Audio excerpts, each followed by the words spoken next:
bitta gap kelib qoldi. Shayx hazratlarini bilasizlar, Alloh rahmat qilsin.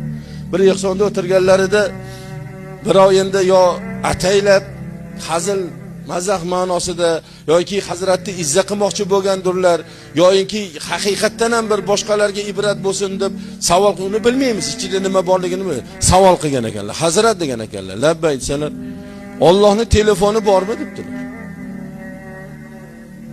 Savolni qarang. Allohning telefoni bormi? Telefoni bo'lsa raqamini nechi bilasizmi debdi. Hazrat-ku. Dunyo tanib qo'yibdi-yu, u kishini tan berib qo'yibdi-yu. Ha, telefoni bor debdi. Nomerini bilasiz? Bilaman debdi. Yozib oling debdi.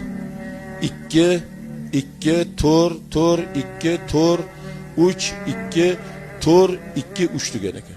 Bu qanaqa raqam bo'ldi debdi.